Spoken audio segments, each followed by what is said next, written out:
या दोघाच्या प्रेम प्रकरणाच्या माध्यमातून संपूर्ण दलित समाजाला टार्गेट करण्यात आलं। या बौद्ध शेतकऱ्याने 12 महिने मुलासारखं लेकरासारखं त्या उसाला जपलेला आहे, परंतु गावातील मनोवादी विचारसरणीच्या व्यवस्थेच्या लोकांनी त्यांचा ऊस जाळून त्यांची आज आर्थिक हानी केलेली आहे। ते मुंबईला निघून गेले म्हणून वाचले, पण ते जर या गावातल्या जातीवाद्यांना सापडले असते तर ऑनर किलिंग सारखं महाराष्ट्राला हादरून टाकणारं प्रकरण घडलं असतं। पण आमच्या समाजाच्या आया बहिणीला त्या ठिकाणी धरपकड करण्याचं काम सुद्धा केलं। या जातीवाद्याला हिंमत कुठून आली? यांचा मास्टरमाइंड राजेश टोपे आहे का? यांचा मास्टरमाइंड हिकमत उडान आहे का? कोण लोकप्रतिनिधी यांना पाठीशी घालतोय? त्या दोघांनाही मारून टाकलं असतं, त्याच ऊसामध्ये जिवंत जाळलं असतं, अशी परिस्थिती आहे। कारखाना उडानचा, कारखाना टोपेंचा, तरी सुद्धा टोळी पाठवून हा ऊस कारखान्यात आपल्या न्यावा आणि दलितांना न्याय देण्याची निदान भूमिका तरी दाखवावी, असं सुद्धा झालेलं नाही। जालन्यातील घनसावंगी येथील तहसील कार्यालयावर आज हा मोर्चा काढण्यात आलेला आहे। खरं तर भोगगाव येथील काही बौद्ध समाज बांधवांच्या उसाला जे आहे ते काही समाजकंटकांनी आग लावलेली होती आणि त्याच निषेधार्थ आज हा मोर्चा काढण्यात आलेला। अशा पद्धतीनं या ठिकाणी मोठ्या संख्येने बौद्ध समाज बांधव या ठिकाणी सामील झाल्याचं आपल्याला पाहायला मिळतंय। मोठ्या प्रमाणात खरं तर हा मोर्चा तहसील कार्यालयावर काढण्यात आल्याचं आपल्याला पाहायला मिळतंय। एकंदरीत आपण पाहू शकता सध्या या जे मोर्चा आहे या मोर्चामध्ये दीपक केदार देखील सामील झाल्याचं आपल्याला पाहायला मिळतंय। मोठ्या संख्येने या ठिकाणी खरं तर मोर्चा चालू असल्याचं एकंदरीत आपण पाहू शकता। मोठ्या संख्येने वंचित बहुजन आघाडी असेल किंवा पॅन्थर सेनेच्या वतीने देखील हा मोर्चा करण्यात आलेला आहे। मोठ्या संख्येने या ठिकाणी महिला देखील सहभागी असल्याचं आपल्याला पाहायला मिळतंय। एकंदरीत आपण पाहू शकता हा मोर्चा जो आहे तो सध्या तहसील कार्यालयावर आल्याचं आपल्याला पाहायला मिळतंय। नेमकं काय मागणी आहे या संदर्भात जाणून घेण्यासाठी आपल्यासोबत काही कार्यकर्ते आहेत, त्यांच्याकडून बघावून घेऊया। दादा, काय नेमकी मागणी आहे, काय सांगाल? या प्रसंगी वंचित बहुजन आघाडीच्या वतीनं तहसील कार्यालयावर निदर्शनाचं आयोजन करण्यात आलेलं आहे। त्या भोगगावच्या बौद्ध शेतकऱ्यांना न्याय मिळाला नाही म्हणून वंचित बहुजन आघाडीच्या वतीनं तहसील कार्यालयावर शांततेच्या मार्गाने धरणे निदर्शनाचं आयोजन केलेलं आहे। काल माननीय तहसीलदार साहेब, पोलीस स्टेशन तीर्थपुरीचे PI साहेब, पोलीस प्रशासन आणि महसूल प्रशासन यांनी जाऊन तातडीची भेट देऊन कारखानदाराला सूचना देऊन सुद्धा कारखानदाराने त्या बौद्ध समाजाचा ऊस न्यायला टाळाटाळ केली म्हणून नाईलाजाने तहसील कार्यालयासमोर आज शांततेच्या मार्गाने धरणे आंदोलनाचं यात निवेदन करण्यात आलेलं आहे।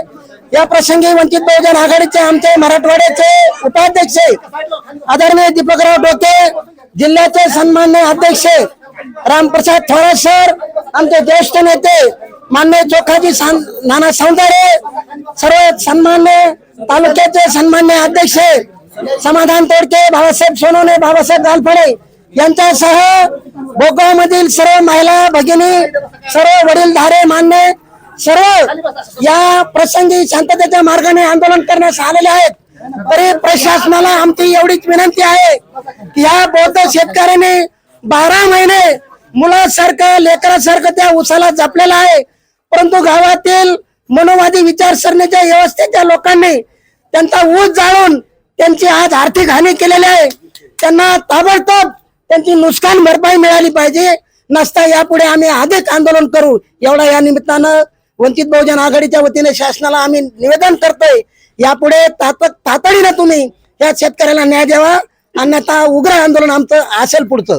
निश्चित आपण पाहिलं तर मोठ्या प्रमाणात ऊस आहे या ठिकाणी जाण्यात आलेला होता।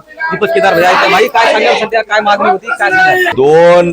एक दलित मुलगा आणि एक दलित मुलगी, सवर्ण मुलगी, या दोघाच्या प्रेम प्रकरणाच्या माध्यमातून संपूर्ण दलित समाजाला टार्गेट करण्यात आलं आणि रागाच्या भरामध्ये सुदैवाने ते दोघंही सज्ञान आहेत आणि त्यांनी रीतसर लग्न सुद्धा केलंय। पोलिसांनी त्यांना संरक्षण सुद्धा दिलंय।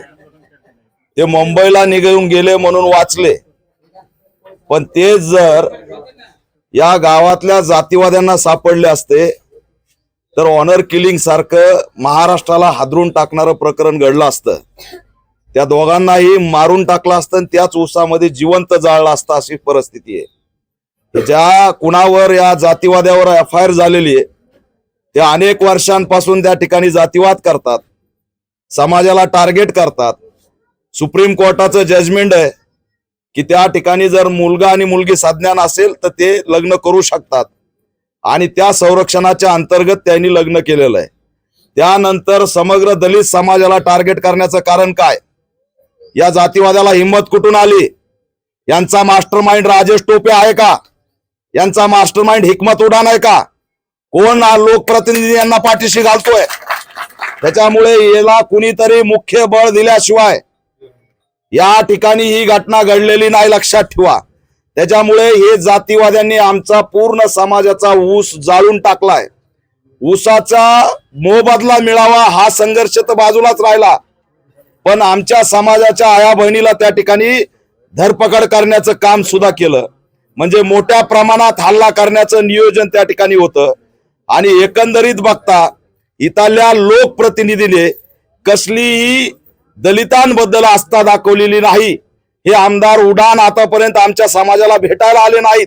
हे प्रकरण राज्यव्यापी झालंय, मी धावत पळत आलोय, तरी सुद्धा आमच्या आया बहिणीकडे हा आमदार भेटायला येत नाही, त्यांचं नुकसान भरपाई करत नाही.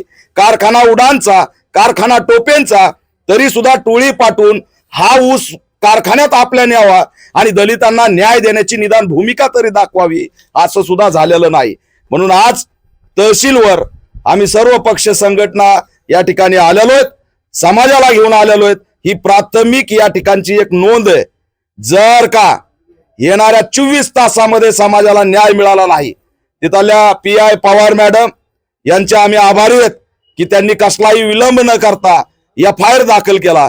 परंतु कुठंतरी पोलिसांवरती दबाव आहे, आरोपी गावात फिरत असून सुद्धा अद्याप एकही अटक झाला नाही. त्याच्यामुळे हे आंदोलन होता क्षणी त्यांना अटक झाली पाहिजे आणि या आमच्या SC ST ऍक्टच्या अंतर्गत नियम 2016ला जो नियम बनवला त्याच्यात 100% भरपाई आमची ऊसाची त्या ठिकाणी मिळाली पाहिजे. जवळपास 56 लाखाचं त्या ठिकाणी नुकसान झालंय आणि या 15 दिवसात अंतरिम इमिडिएटली रिलीफ जी आहे ती खात्यावर आमच्या दलितांच्या पडली पाहिजे, ही सुद्धा मागणी या ठिकाणी घेऊन आलोत. आणि हे सगळे आरोपी यांचं बॅकग्राऊंड काढावं, यांनी याच्या आधी काय जातीवाद केला काढावा आणि त्यांच्यावर जर दलितांना जाळण्याची जर हिंमत करत असतील तर त्यांना असणारं मोक्यासारख्या कारवाईमध्ये सुद्धा घ्यावं, ही मागणी या ठिकाणी करायला आलोत.